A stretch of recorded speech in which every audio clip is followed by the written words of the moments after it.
Durante muchos años en Guatemala, para descalificar a las personas que no pensaban como demandaba el Estado o una parte de la sociedad, eran acusados o señalados de comunistas, socialistas o izquierdistas. Muchas veces estos títulos ad honorem se convertían en capturas ilegales, secuestros, desapariciones, torturas, muerte o bien exilio. Hoy vale la pena recordar algunos episodios que me tocó vivir en carne propia al ser señalado como un comandante de la guerrilla con el seudónimo de Oscar. A primera hora de aquella mañana, el director del periódico me mandó a llamar. El comunicado de la Unidad Patriótica Anticomunista está circulando en las salas de redacción, embajadas y sedes sindicales.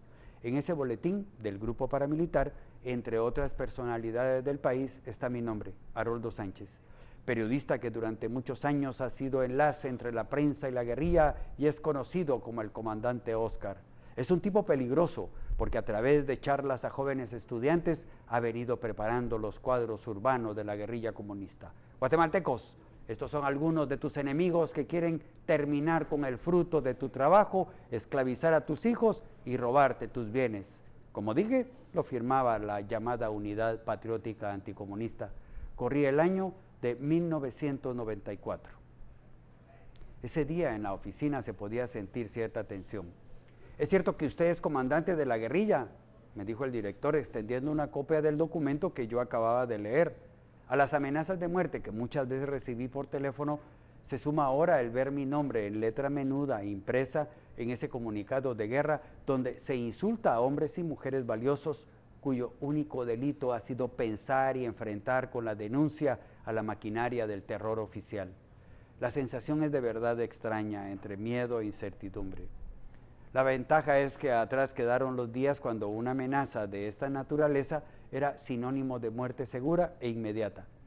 Cuando primero se asesinaba y luego se investigaba a la víctima. Si fuera guerrillero a estas alturas, mi cuerpo estaría pudriéndose en saber qué lugar, le respondo al director.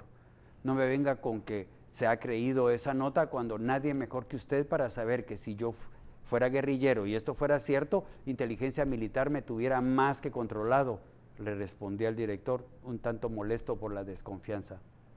El asunto es que no debe de olvidar que en este periódico hay socios que no quieren nada con simpatizantes de la guerrilla, me respondió con el mismo tono alterado.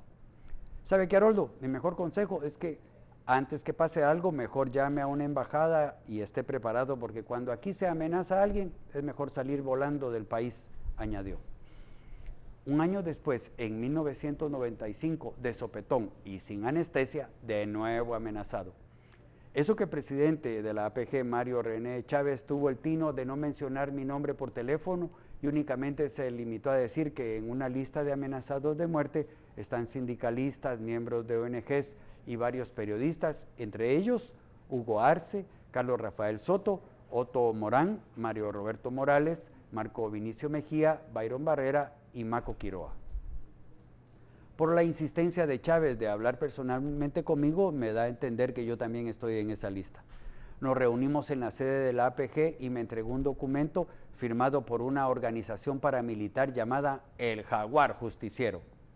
Haroldo, perdone que lo haya llamado tan temprano en la mañana, pero encontramos bajo la puerta este comunicado y como está su nombre, me tomé la libertad de hablarle porque estoy muy preocupado.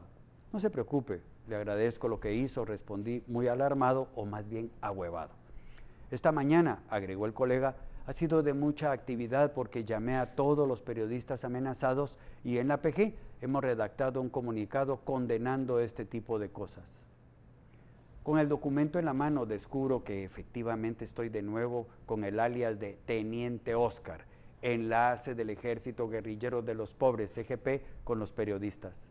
En la nota se dice que los siguientes individuos pasan a ser nuestros objetivos por ser voceros, defensores y simpatizantes de la subversión y sus organizaciones, y que los subversivos públicos pueden salvar su vida y propiedades de dos formas: renunciar públicamente a sus actividades desestabilizadoras o buscar nuevos horizontes en otra parte del mundo. Y se nos daba un plazo hasta el 31 de marzo de ese año, que era el 1995. Qué lástima retroceder de esta forma a los días negros de la historia del país, me quejo con el presidente de la APG. Teníamos ya muchos años de no ver a ningún guatemalteco en la lista de amenazados de muerte. Soy un tonto por pensar que habíamos avanzado dejando atrás estas detestables prácticas, por no darme cuenta que todavía existe quien no desea que avancemos por la vía de la paz e intentan frenar nuestros pasos por un mejor mañana, digo con mucha tristeza y cólera. El presidente de la APG me preguntó qué sentía en ese momento y respondí, la verdad, enojo, tristeza, impotencia, son los sentimientos que me acompañan desde esta mañana cuando usted me llamó, porque sospeché que en esa hoja llena de amenazas estaba yo. Cólera, porque parece que en Guatemala no encontramos el camino de la reconciliación y que existen personas y grupos que desean mantener vivo el enfrentamiento, continuando con las prácticas del pasado que todos queremos dejar atrás. Tristeza, porque no es posible que quienes desarrollamos una labor pública que está a la vista de todos seamos amenazados así, sin que existan verdaderas razones para que se nos considere un peligro para el Estado. Impotencia por no saber exactamente de dónde viene este escrito y por no poder decirle de frente a esos o ese anonimista que no es de esta manera como se puede demostrar que se quiere a este país. Agrego que jamás he sido miembro de ninguna organización subversiva y mi trabajo siempre ha estado a la vista de todos. Es más, cualquiera dentro del aparato de seguridad del gobierno puede investigar mi pasado y mi presente, descubriendo que mi único pecado es el amor por Guatemala.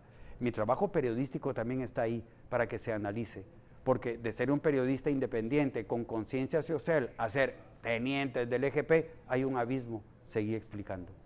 El presidente del APG, muy pensativo, dijo, eso que usted dice ya lo sabemos. Lo jodido de esto es que no se sabe de dónde pueden venir las amenazas. Si se da cuenta, en la nota se afirma que usted es enlace del EGP con la prensa. Ante esto le respondo, a mí que me registren. ¿Sabe qué pienso? Que desde que empecé en este oficio he rechazado los actos de corrupción que se dan en el medio periodístico. Por eso no estoy en ninguna nómina de asalariados del gobierno, la policía, el ejército, los partidos políticos, el Congreso o el organismo judicial, ni mucho menos en alguna oficina de relaciones públicas del sector privado. Cuantas veces ha sido necesario lo he denunciado en foros y en aulas universitarias, y con quienes he compartido el trabajo diario lo saben. Tal vez por eso me ven distinto y creen que tengo vínculos con el comunismo internacional, porque aquí parece que es enemigo del sistema quien no se vende ni se deja manipular. ¿Qué piensa hacer?, me preguntó Mario, muy angustiado, y mi respuesta fue, no sé. Lo que sí le puedo decir es que no será con anónimos ni con amenazas de muerte como harán que cambie mi forma de trabajar, de ser y de pensar. El aporte mínimo quizás, pero sincero y desinteresado por conseguir una mejor nación, sigue en pie y no será con actos intimidatorios como harán que deje de escribir y decir lo que veo de mal en la sociedad. Un año después, en 1996, de nuevo tengo noticias de que se me considera un enemigo del Estado cuando un amigo del sector privado me pide que me reúna con él en su oficina. Y sin ningún tipo de preámbulos me dice, te mandé a llamar porque hace unos días un conocido mío, que no te puedo decir su nombre, pero que está muy conectado con el sector privado y el ejército, me preguntó cómo podía defenderte si sos un militante de izquierda. Te calificó de ser un personaje de la izquierda recalcitrante y de ser uno de los intelectuales del Partido Comunista Guatemalteco del Trabajo. A mediados de la década de los 80 me reuní con Mario David García, en ese entonces director de Aquí el Mundo, que en ese tiempo era el noticiero de televisión más destacado. La cita era para hablar de trabajo, y luego de sentarnos en su oficina me dijo abiertamente, estoy en la mira de la guerrilla y no quiero tener a un infiltrado aquí adentro. Usted es un buen profesional, lo reconozco, y nos conocemos desde hace años, pero tiene color de rojo, y yo prefiero que sea honesto conmigo para no tener después ningún problema. Me paré, le di las gracias por recibirme y le manifesté que lo mejor era irme y seguir siendo su amigo, porque si él pensaba que yo tenía una militancia que podía poner en peligro su vida y su empresa, jamás me tendría confianza. No valía nada mis palabras, ni en el fondo si él dudaba de mi integridad como periodista al creer que tenía una militancia política militar. Así que terminó lo que pudo ser mi primera incursión en la televisión noticiosa de mi vida. Hoy con el paso de los años me doy cuenta que todo lo que he hecho como periodista ha valido la pena. En el camino he encontrado colegas que actuaron de forma honesta y me dieron con su ejemplo la luz para transitar en un país donde las sombras han prevalecido. Esos colegas, muchos de ellos asesinados y otros que se fueron al exilio, demostraron que aquí se hace necesario cada día dar lo mejor en nuestra profesión, porque los periodistas no podemos dejar de lado lo que le afecta a una sociedad como la nuestra.